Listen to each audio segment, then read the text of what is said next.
इथे या राजमंदिरात? खरंच? कृष्णानं अस्वस्थपणे केसातून हात फिरवला आणि न राहून तोच आपल्या कक्षाबाहेर निघाला. एवढ्यात ती आली. द्वारापाशी एकदा धबकली. तोही स्तब्ध उभा. किती दिवसांनी पाहतोय हिला. दिवसांनी कसलं, वर्षांनी, युगांनी म्हटलं तरी चालेल. जर ही राधाच आहे यावर विश्वास ठेवायचा झाला तर फार बदलून गेलेली आहे. काय बघतोयस? हांगवटे उचलून तिनं विचारलं, अरे राधे, तुझं हे हसू अगदी बदललं नाहीये बघ. इतकी म्हातारी व्हायला आलीस तरी तशीच हसतीयस 14-15 वर्षाच्या पोरीसारखी. आणि ते हांगवटे उचलून प्रश्न विचारणं तसंच आहे. म्हणजे तू विसरला नाहीस? कधी भेटू तुला सांग, आणि कुठे? तसाच बनकावून आहेस अजून. खरंच भेटशील? अरे तेवढ्यासाठी तर मी आली आहे. मग उद्या समुद्राकाठी असंच दिवे लागली नंतर. तिथे एक देऊळ आहे बघ छोटस, तिथे थांबतो.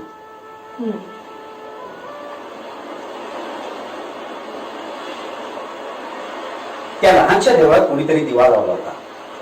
वाऱ्यानं तो फडफडत होता पण विजला नव्हता. आत कोणती मूर्ती होती कोणाच ठाऊक. तिनं देवळाच्या पायरीला पाठ टेकली आणि समोरून तो आला. सहजपणे तिच्या शेजारी पायरीवर बसला. तिच्या हातात त्यानं बोटं अडकवली. त्या लांब निमुळत्या बोटांना स्पर्श करताना तिला एकदम आपल्या तरुण वयाचा स्पर्श झाल्यासारखं वाटलं. कितीदा या बोटांनी तिच्या हातावर मेहंदी रेखली होती, पायावर आळता काढला होता. कितीदा तरी तिचे ओठ गिळवले होते, तिचे केस फुलवले होते. तिच्या त्वचेचा थरार तर त्यांनाच माहित. राधेनं ती बोळत हळूहळू ओढून घेतली आपल्या उंजळी. बासरी आणली असतीस तर वाजवली असतीस रे पुन्हा. नाही राधे, अगं द्वारकेच्या या समुद्रावर तुला ऐकू आली नसती ती मिनिट. तो आवाज ऐकतेस ना पाण्याचा, जोर बघ किती आहे वाऱ्याला. इथं बासरी वाजायची नाही. आणि माझ्याजवळ आहे कुठे बासरी? म्हणजे वेडाबाई, गोकुळातून निघालो तेव्हा तू ती जी हिसकावून घेतलीस त्यानंतर पुन्हा कधी बासरी आलीच नाही माझ्या हातात. आणि मग मला वाजवायची नव्हती म्हणून मीही नाही मिळवली फार अट्टहासानं. माधवा, तुझ्या निघून जाण्यानं माग केवढा आकांत उठला हे तुला कधी समजलं का रे नंतर? हा, तपशील नाही कळला म्हणजे मी समजून नाही घेतला. खरंच जरुरी होती त्याची. हस्सा निर्दयी आहेस ना, हे जसं काही ठाऊक नव्हतंच मला. पण मग इथवर तरी का आले मी? का आले? राधे, सांग ना. आता केस पांढरे झाल्यानंतर, सगळं भोगून सोसून झाल्यानंतर मी का आले इतक्या लांब? हे तुला मी कशाला सांगायला हवं? आपण भेटणं तर भागच होतं. निदान मला तरी अपुरं आयुष्य घेऊन मरता आलं नसतं राणी. माझ्यापाशी काय राहिलंय रे तुझं? काय ठेवलंयस तू? राधा उसळली, उभी राहिली त्याच्या पुढ्यात, म्हणाली, घे बघून. हे सगळं दिलंय तुला. बाहेरचं दिलंय आणि आतलंही. आता मागे ठेवलंच काय आहेस? मी तुझ्या जगण्याची गोष्ट करतोय राधे. एकदा दिलं, सगळं दिलं सुधरून. पण मग मीही तुला दिलं ना, एक जिवंत लसलसत दुःख दिलं. ते कसं घेतलंस? कुठे ठेवलंस? त्याचं काय केलंस? कशी जगलीस त्याच्या बरोबर? मला या सगळ्या अनुभवांचं देणं आहेस तू अजून. तुला ठाऊक आहे हे सगळं? मला वाटलं नव्हतं, पण तुला सगळं समजलं होतं ना? समजलं असं खोटं कसं बोलू तुझ्याजवळ? सगळं नव्हतं समजलेलं, निदान तेव्हा तरी. पण मग पुढे निरनिराळ्या वळणांवरून मागे पाहताना मागच्या गोष्टींचे नवे नवे अर्थ पण कळत गेले. पुष्कळचं नंतरही उलगडलं. उदाहरणार्थ? अगं तुझ्याबद्दलच बोलतोय मी राधे. तुलाच ग बाई, तुलाच उलगडलं मी नंतर सुद्धा नव्यानं. कसं? राधेला स्वतःचं कौतुक ऐकण्याचा मोह काही आवडेना. हे विचारू नकोस राधे. सुरुवातीला बोलून जाशील तू, पण मग सगळं ऐकावं लागेल तू आणि मग पश्चाताप करशील. पुरे, आता कसला दाग घालतोयस मला? डोक्यावरून इतकं पाणी वाहून गेल्यानंतर कसली रे पुराची भीती? कणकणीत ऐकेन मी. सांग तू. बर, ऐक. रुक्मिणीनं एका ब्राह्मणाआधी मला पत्र पाठवलं, प्रेमपत्र. तिनं मला बोलवलं होतं, म्हटलं होतं मला घेऊन जा. मी फारसा विचार नाही केला, गेलो आणि तिला घेऊन आलो. तिला शिशुपालाला द्यायचं घाटत होतं. मी तिला माझ्या बळावर जिंकून आणलं. तिला घेऊन रथ दौडत होता माझा आणि ती एका स्वप्नील तंद्रीत होती. परीकथा प्रत्यक्षात यावी असं तिला झालेलं असणार. आणि तिचा तो धुंद चेहरा पाहून मला तू आठवलीस राधे. एकदम तूच. स्त्री किती उत्सुक होऊ शकते, किती अर्पण करू शकते आणि भावनेच्या एका विलक्षण झोक्यावर किती उंच टोकाला जाऊ शकते हे मी फक्त तुझ्यात पाहिले. हे मला तेव्हा कळलं रुक्मिणीची धुंदी खोटी नव्हती. पण तुझ्या इतकी धुंदावलेली मी दुसरी कोणी नाही पाहिली राधे. पुढे अगदी आजपर्यंत नाही पाहिली. सांग, अजून सांग. भाम्याशी लग्न केल्यानंतरची गोष्ट सांगतो. भाम्या इतकी कामिनी कांतात शोधूनही नाही सापडणार. तिचे मी खूप लाड केले, पण तिचा राग तिच्या आटोक्यात राहणार नाहीच. तेही मी पुष्कळ समजून घेतलं. पण एक दिवस मी देखील रागवलं. तिचं तोंड पाहू नये इतका संतापलं. पाठीशी हात बांधून येरझारे घालत राहिले. आणि एकदम तू आठवलीस राधे. तुला आठवतं राधे, एक दिवस आपला भेटण्याचा संकेत ठरलेला असूनही मी आलो नव्हतो. तू वाट पाहत होतीस देवीच्या ठिकाणी. सबंध संध्याकाळ उलटून गेली, मी आलोच नाही. रात्र दाटायला लागली तेव्हा तू निघालीस परत. हळूहळू रडत रडत चाललेली तू. मी अर्ध्या वाटेवर तुला भेटलो. नेहमीसारखा नाटकीपणा करून एकदम तुझे पाय धरले. आणि तुला आठवतं तू काय केलंस? आठवतं कृष्णा, आठवतं मला. माझा राग इतका त्वेषानं उफाळून आला होता की तुला तसंच पायानं धुडकवावं आणि धावत सुटावं. पण मी हळूहळू खाली बसले. अरे केवढी रागावले होते मी. खाली बसले आणि धुळीतला तुझा चेहरा पुसत रडत राहिले. हो ना रे. मी कधीच नाही विसरलो तो प्रसंग. त्या दिवशी मला तुझ्या प्रेमाची शपथ पडली राधे. आणि मग भामेतही मी तुला नाही पाहू शकलो. ती माझी लाडाची असली तरी. सांग, पुढे सांग ना. अरे तुला जे खरं सांगायचंय ते तर तू अजून सांगितलंच नाहीस. आज नाही सांगितलंस तर मग केव्हा सांगशील? सांगून टाक.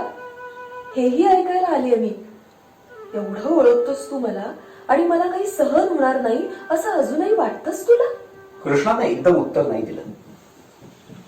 कारण राधेच्या एकटीचा सोसण्याचा प्रश्न नव्हता हा. प्रत्येकीला सोसावा लागणारा हा अटळ भोगवट आहे. आणि केव्हापासून बाईच्या पदरात हा आला? कदाचित सृष्टीचा जन्मच तसा झाला असणार आणि माती त्याची पहिली बळी असेल. किंवा कदाचित सर्जनाच्या वरदानाचीच ही दुसरी बाजू असेल, चटका लावणारी बाजू. आणि यांच्यापैकी किती जणींना त्याचं भान आहे? फार थोड्या नाही. बाकी सगळे अजाण, कुणी आंधळ्या, कुणी बधीर, कुणी गांधारी सारख्या हेतुपूर्वक स्वतःला बांधून घेणाऱ्या आणि कुणी वेड्या. आपल्या वेड्यात नाही फुलमाळा समजणाऱ्या. पण राधा तशी नाही, द्रौपदी तशी नाही. यांच्यासारख्या फार थोड्या. आणि पुन्हा त्याही कुठे एकसारख्या आहेत. प्रत्येकीच्या तरा निराळ्या. सोसण्याच्या वेगळ्या, स्वीकारण्याच्या वेगळ्या, नाकारण्याच्या वेगळ्या आणि लढण्याच्याही वेगळ्या. आणि तरी सुद्धा राधे मला द्रौपदीमध्ये तुझी आठवण मिळाली. ऐक राधे, कधी ना कधी मलाही हे माझ्यातून उपसायचंच होतं म्हणून सांगतो. ऐक. तू कृष्णबद्दल सांगणार आहेस मला?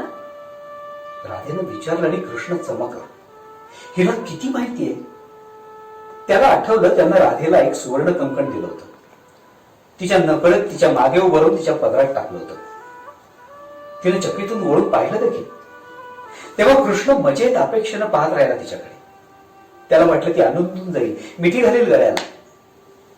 तिचा लखलखता चेहरा प्रथम कोवळ्या सुखानं भरला खरा, पण मग हळूहळू तो भाव मावळला. तेव्हा ती म्हणाली होती, हे मला द्यावं असं तुला वाटलं? यात केवढं सुख आहे माधवा. मग तिनं ते हातात घातलं आणि यमुनेच्या पाण्यात ते दोघं पाय सोडून एकमेकांना गुंतवून बसले. तिच्या आवडीचे सूर पाव्यातून काढताना कृष्णही केवढा तृप्त होता. पण परत जाताना तिनं काढलं ते कंकण, त्याच्या पुढे धरलं. म्हणाली, असा दुखावून बघू नकोस. तुला हे परत देताना मी जास्त दुखले माझ्या राजा. अरे अनेकदा वाटतं की माझ्या पदरात तू सोनं टाकतोस, त्यामुळे उजळतो बघ माझा पदर. उजेड अगदी माझ्या आतपर्यंत पोहोचतो आणि मग बघता बघता त्याचाच होतो एक कालिया, लाख फडांनी डोळणारा, विळखे घालणारा काळा साप. तो डसतो कडकडून. मी आत बाहेर काळी ठिक्कर पडत जाते.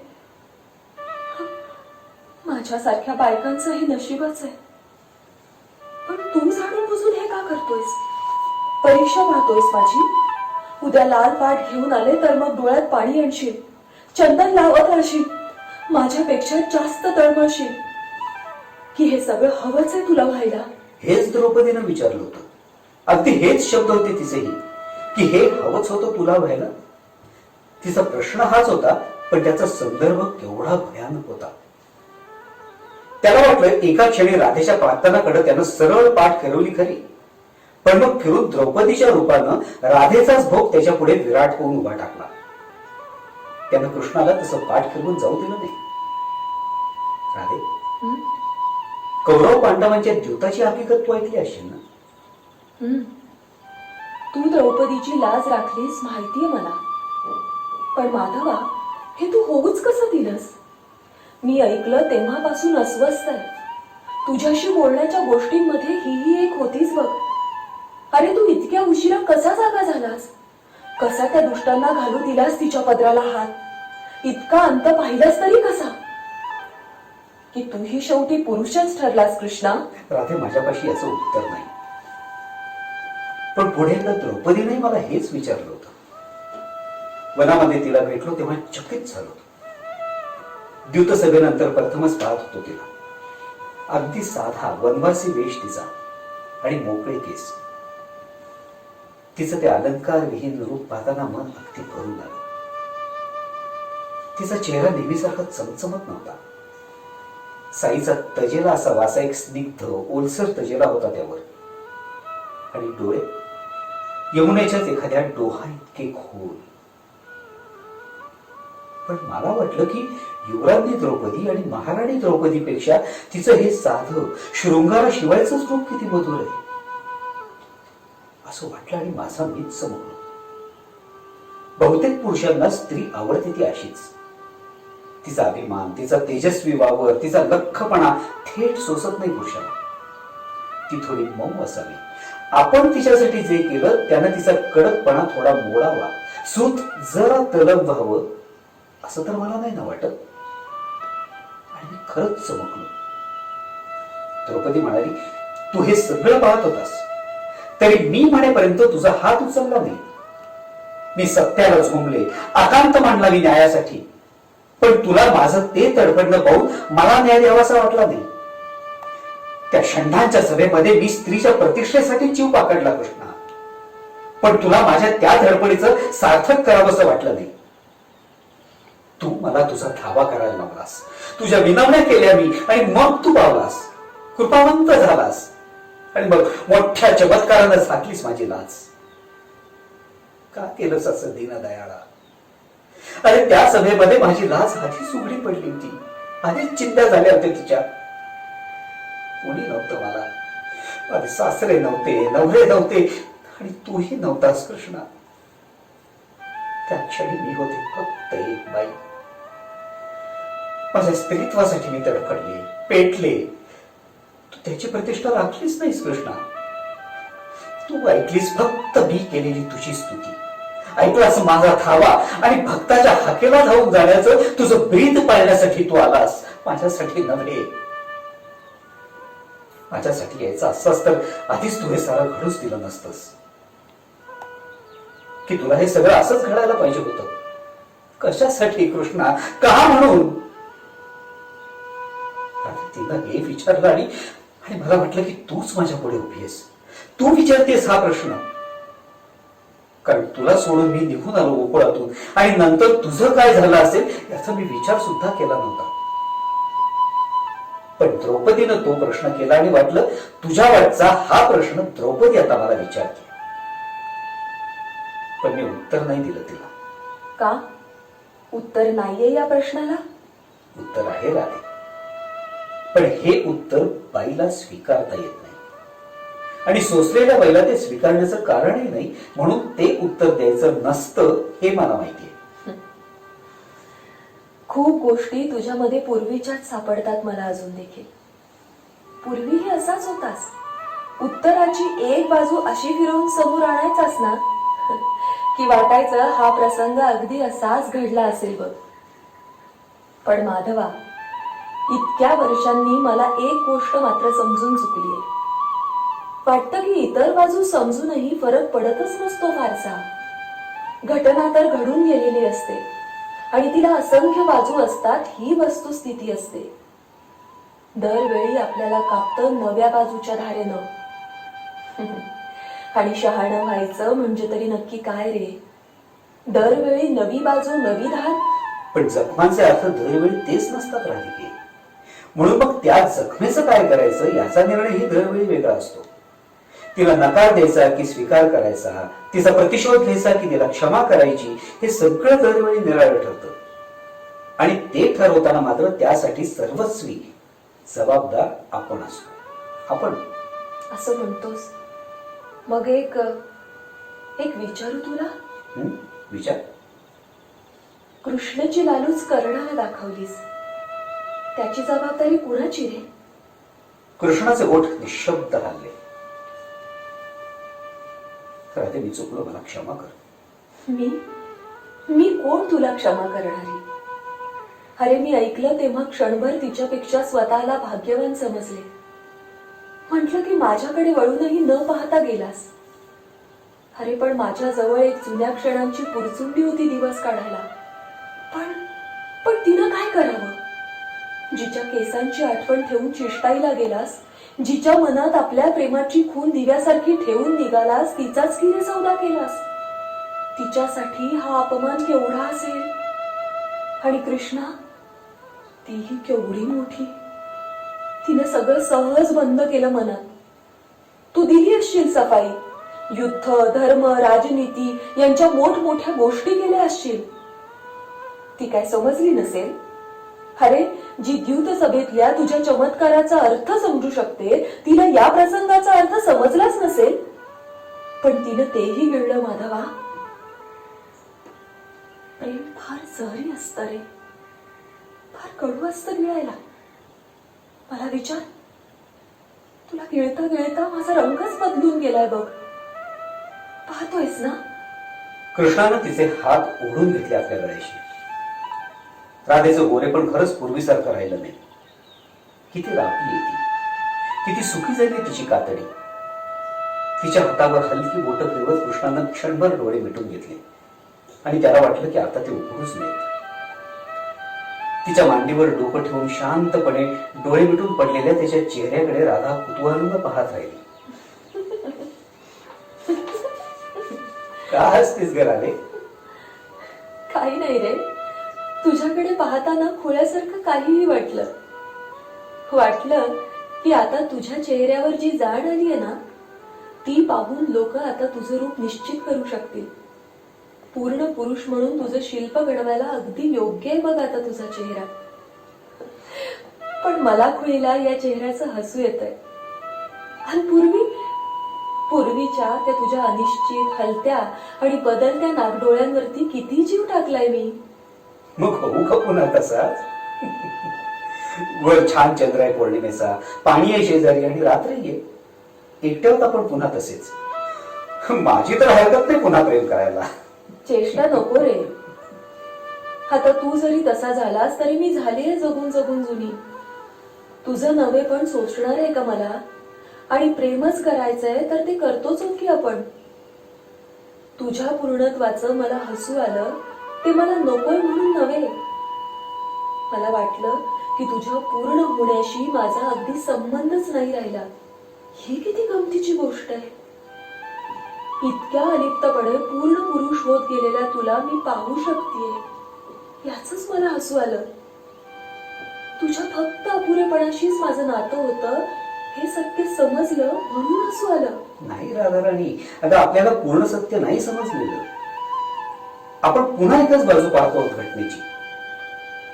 आपलं स्वतंत्र जगणं अटळ आणि आवश्यक आहे हे तू जेव्हा सहज स्वीकारलंस ना, तेव्हाच माझ्या बरोबर पुरेपणाशी तुझाही वायदा होऊन गेला हे तुला कळलं नाही बहुधा. मग उरलं त्या एका बिंदूकडे आपापल्या आयुष्यातून सरकत जाणं. त्या बिंदूवर आपण भेटणारच होतो. मग हे जर तुला आधीच ठाऊक होतं तर मग चकित कसा झालास मी आल्याचं कळल्यावर? तो बिचारा प्रतिहारी म्हणाला, देव लगेच आत बोलवतायत तुम्हाला. आणि अगदी नवल वाटलं त्यांना तुमचं नाव सांगितल्यावर. कोण तुम्ही त्यांच्या? अगं मग सांगायचंच, मी पहिली बायको आहे त्याची आणि आपला वाटा मागायला आली हक्काचा. कृष्णा, अगं राधे राधे, मी चकित झालो वेगळ्या कारणाने. आपली भेट अटळ आहे याची कल्पना मला होती, पण तुला नव्हती. आणि स्वतः पुरेपणाच्या बिंदूवर आलो आहोत याची जाणीव देखील तुला नव्हती. अजूनही नाहीये, तरी तू आलीस म्हणून मला नवल वाटलं. राधे, एक सांगू? खूप बोललास. आधी बोललेलं वाक्य परत घे. ती तुझी पहिली बायको कधीच नव्हते माधवा. इतक्या वर्षानंतर स्वतःला पूर्ण म्हणवताना तू माझं सगळं कोणत्या पातळीवर नेऊन ठेवतोयस हे समजतंय का तुला? थट्टेतही हे बोलू नये रे आपण. राधे राधे, अगं दुःखू नकोस, अशी रागू पण नकोस. आज फार वर्षांनी मी माझं मन मोकळं करतोय. इतका भोळा, इतका सरळ नाहीयेस तू. कधीच नव्हतास तसा. तू तर आता उपट काढलास. मी तुझ्या द्वारकेत असं येणं, तुझ्या राजमहालात तसं येऊन उभं राहणं, यानंच मी तुला दुखावलं. माहितीये मला ते. तू त्याचं उपट फेडलास. राधे, कसली खेळ राहिली आता? तू अजून का जुने खेळ खेळतेस? होय रे श्रीरंगा, मी अजून खेळते जुने खेळ. लहानपणचे सगळे खेळ म्हातारपणी पुन्हा खेळावेसे वाटतात बघ. मी अजून कधीतरी सूर्य बुडाल्यानंतर जाते यमुनेवर. पाणी आणायचं नसतं आता. नुसतीच जाते. कदंबाखाली बसते थोडा वेळ. डोळे मिटले तिथे बसून की वाटतं कुठून तरी सख्यांचा आवाज येईल, साई सुट्ट्यो. मग मी उठेन, त्यांना शोधत जाईन इकडे तिकडे, आणि अचानक एखाद्या झाडामागून तूच पकडशील माझा हात, ओढून घेशील आणि नेशील तिकडे वेळूंमध्ये. सख्या वेड्या लपलेल्या तशाच माझी चाहूल घेत, आणि मग मी राधे, मला कळतंय रे की असे भास होणं बरे नव्हे. पण कधी कधी वाटतं की अशा भासांच्या खेळात तेवढी मी खरीखुरी जगते. तिथल्या तेवढ्या आनंदावर इतर सगळं तरुण जातं. तुला नाही रे कधी असं होत? नाही राधे, तुझ्यापेक्षा किती वेगळा जगलो मी बघ. ते गाव, ती माणसं, ती यमुना, ते कुंजवन तुझ्यापासून दूर झालंच नाही कधी. तू तेवढ्यातच जगलीस आणि तेवढ्यातच वाढलीस.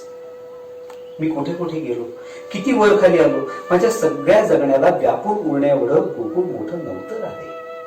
आणि हे मी ओळखलं तेव्हाच मी त्याच्या भासातून सुटून गेलो होतो. तुझा विचार जेव्हा मी करायचे ना, तेव्हा फार बरं वाटायचं. मात्र थोडा हेवाही वाटायचा तुझा. वाटायचं तुझ्या बरोबर मीही गोकुळ सोडलं असतं तर काय झालं असतं. पण हे वाटणं काही खरं नव्हतं. मी काय केलं इतके दिवस माहितीये? मी माझं मन पाठवून दिलं तुझ्या बरोबर. दरवेळी तुझ्याबद्दल काही ऐकलं की तुझ्या वागण्याचे, बोलण्याचे, प्रतिक्रियांचे अर्थ लावायचे. मनानच तुझं मन जाणून बघायचे.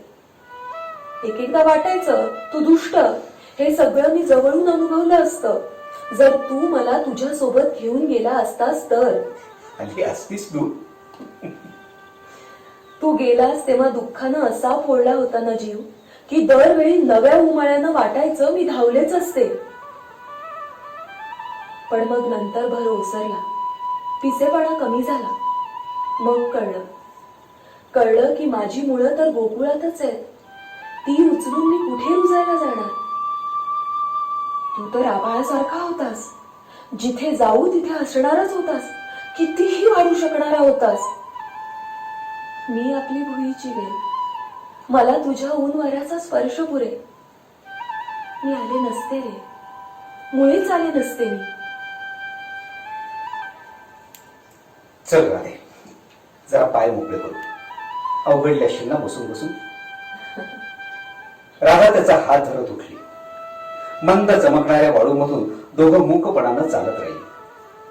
आणि त्याच वेळी तिच्या मनात अनायाबरोबरचा असाच एक प्रवास जागा झाला. तेव्हा कृष्ण गोकुळातून नुकताच निघून गेला होता. म्हणजे जणू राधा अनाथ झाली होती. तिला ना नवरा ना प्रियकर अशी जणू तिची परवड झाली असं वाटून तिच्याविषयी पुन्हा एकदा राळ उठली. तेव्हाच एकदा ती अनायाबरोबर तिच्या नवऱ्याबरोबर मथुरेला गेली होती. बाजारहाट करून परतताना पुष्कळ उशीर झाला होता.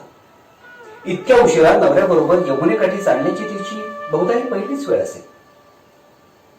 तो चालता चालता बोलत होता आणि बाजूला वाहणारं यमुनेचं पाणी त्याच्या बोलण्याला मंद ताल धरत होतं. एकाएकी राधेला त्याची तिच्यासाठी चाललेली धडपड कळून आली. तिनं आवाकून त्याच्याकडे पाहिलं आणि तो समजुतीनं हसला. अगदी मौपणे त्यानं तिच्या खांद्यावर हात ठेवला आणि तिच्या काळजात काहीतरी लक्कन घाललं.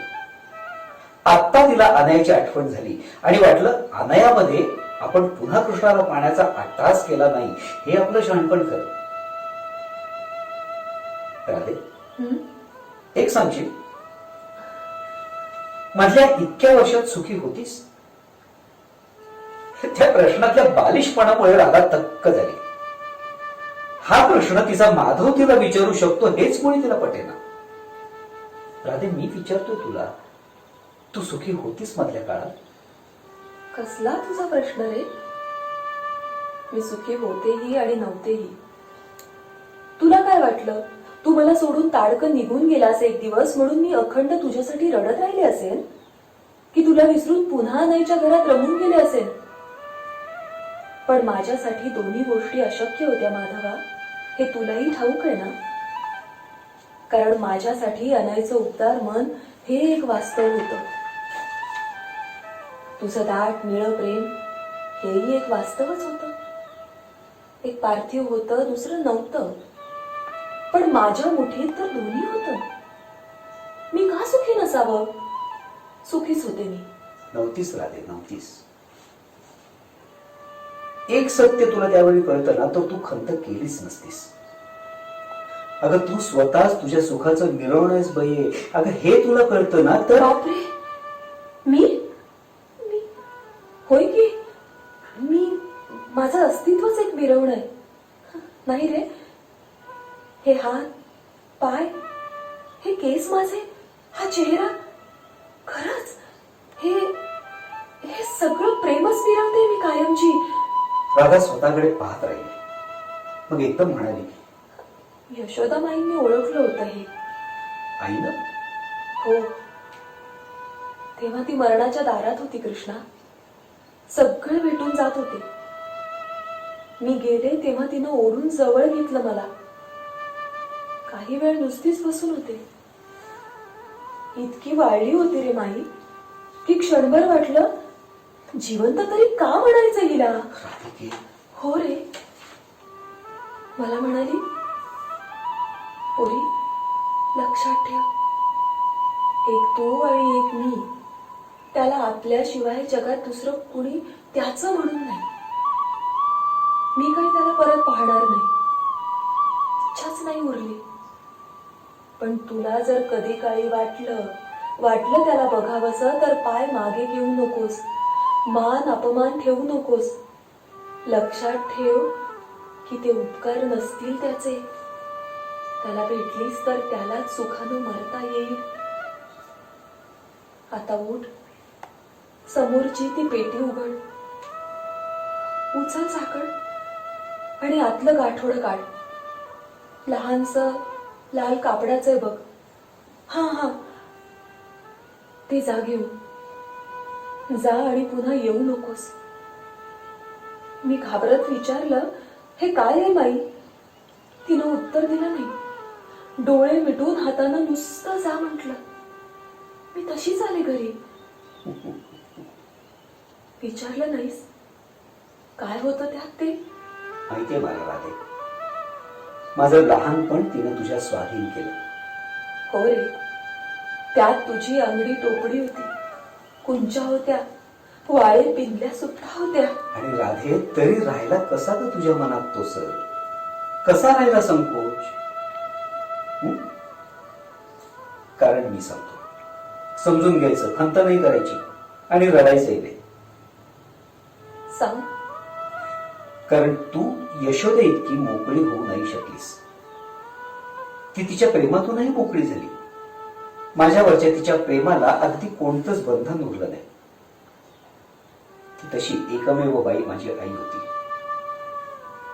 खरंय, खरंय रे. मला माझ्या स्वतःच्या प्रेमाचाही एक वेढा पडलाय. म्हणून तर आले इथवर. त्यातून मोकळं होण्यासाठी आले. पण कृष्णा, एक लक्षात ठेव, ती आई होती. बाई आई होते तेव्हा तिला मुक्तीची वाट जेवढी जवळ असते ना, तेवढी इतरांना नसते. हे सगळ्या जणींना न उमगलेलं सत्य आहे. पण जगून जगून सगळ्या बायांनी किती मऊ, किती उबदार केला त्याला. त्याची घुंगडी माझ्या अंगावर येते तर मीही यापूर्वीच सुटले असते. पण तसं नाही घडलं. मी तशीच उरले, कुडकुडत राहिले. राधे, दुःखाची नस किती थाड थाड उडू लागली हिच्या शब्दात. कृष्णाच्या सांत्वनाच्या हाकेनं राधा आणखीन दुखरी झाली. यशोदेनं दिलेलं ते गाठोडं किती रात्री तिनं उशाशी घेतलं होतं त्याची आठवण तिला झाली आणि तळमळून ती मनोमन म्हणाली, पुढच्या जन्मी पोटी ये कृष्णा. जणू हा उपचार जाणल्यासारखं कृष्णानं तिच्याकडे पाहिलं. तिची रिकामी ऊस जणू त्यांनी पाहिली आणि तिच्या दंडाला धरत पुढे चालवत म्हणाला, आता शेला तुझ्या अंगावर आहे, तरी कुडकुडतेस? नाही ना? मग आता शांत हो राणी. मी आहे ना तुला.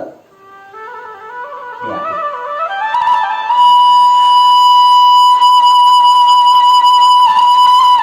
चंद्र आता पश्चिम क्षितिजावर अगदी फिकट होत चालला होता. अजून पुरतं उजाडायचं होतं. देवळही आता अगदी 4 हातांवर आलं होतं. राधेला पाय ओढताना पाहून कृष्ण आता कळवळला. उचलून घेऊ का तुला पूर्वीसारखं असं म्हणाले देखील, पण तिनं हातानच नको म्हटली. ती कशी बशी पायऱ्यांपर्यंत आली आणि जवळजवळ कोसळल्यासारखी मटकन खाली बसली. तिची नजर कृष्णाच्या पावलांकडे गेली. ती निमुळती लांब पावलं, त्यांचे ते वाळूतले ठसे. तिनं एकदम वाकून त्याच्या पायापासची वाळू उचलली, मुठीत घट्ट धरली. मग पदर पुढे ओढत त्याच्या एका टोकाशी बांधून टाकली. कृष्णाने आपला हात पुढे केला. हे रे काय? मलाही हवी ती थोडी. रुक्मिणीला तसं वचन देऊन आलोय मी. कसलं? समुद्रावरची वाळू आणायचं? तुला तिच्या भेटीला नेन असं मी वचन दिलं होतं. श्रीरंगा, राधे, राधे, पुन्हा अशा वेगवेगळ्या नावांनी मला वेल्ला हाका नको का घालूस. द्वारकेचा हा समुद्र माझ्यासाठी कोरा राहू दे. इतका हळवा झालायस तर येतोस पुन्हा कोकणात? चल. कोणता भाव आहे या सुचवण्यामागे?